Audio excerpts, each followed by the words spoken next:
Assalamu alaikum wa rahmatullahi wa barakatuh. You will never be able to live a completely happy and fulfilling life until you're able to share in the joys of others. Sharing the joys of others is part of good Islamic character. The Sahaba radiyallahu ta'ala anhum showed us how they shared in the joys of their companions. Ka'b bin Malik radiyallahu anhu was a companion who remained away from the expedition of Tabuk without a valid excuse. And for this, he was sanctioned with a social boycott. Sayyidina Ka'b radiyallahu anhu narrates his own story, and he says that he would go to the masjid, he would go to the marketplace, he would greet his companions, but they were silent. They would not respond to his greeting because the Messenger sallallahu alaihi wasallam had instructed them not to do so. He continued to turn to Allah and ask for forgiveness. He repented and relented to Allah until after a period of 40 days had passed, he was forgiven by Allah Rabbul Izzah. The Sahaba radiyallahu anhu narrate that they had performed the Fajr Salah in Masjid Nabawi when the announcement was made that Sayyidina Ka'b radiyallahu anhu's tawbah was accepted.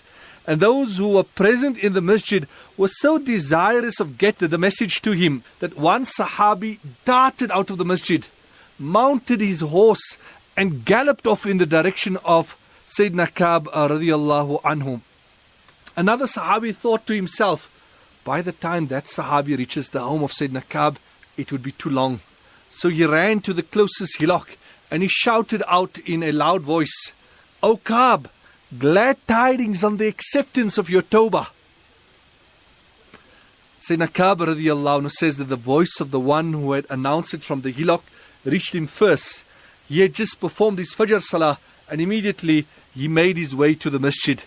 And as he was walking to the masjid, his companions came forth, greeting him, embracing him, until he eventually reached into Masjid Nabawi.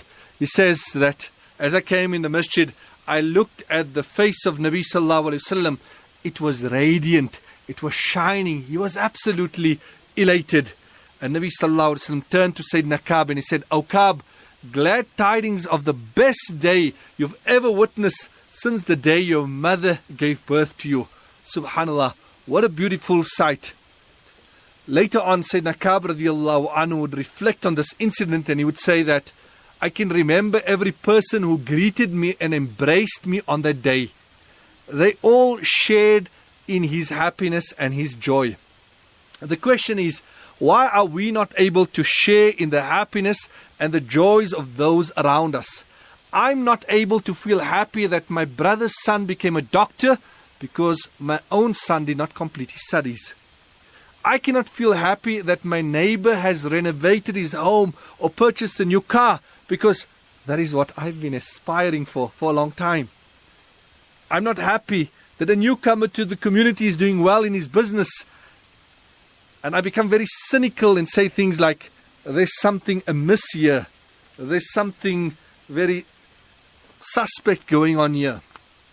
Our own insecurities, unaccomplished goals, unfulfilled aspirations have robbed us of sharing the joys of those around us.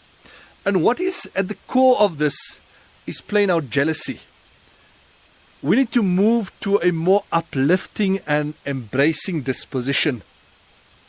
How we handle other people's success, especially when things may not be going well for us, is an indicator of our maturity and belief in ourselves.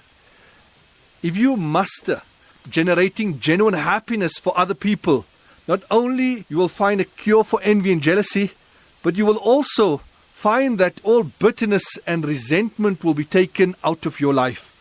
Instead, allow other people's success to ignite hope for your own success that may be coming very, very soon.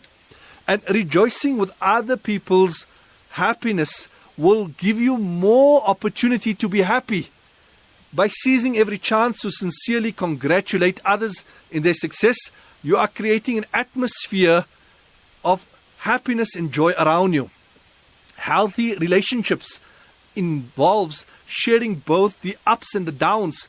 People are more likely to respond positively to you if they sense that you are truly happy for them. You reap what you sow, so giving unselfishly creates a win for everyone. In the end, what we need to remember is that when you share in the joys of others, essentially you are multiplying your own happiness.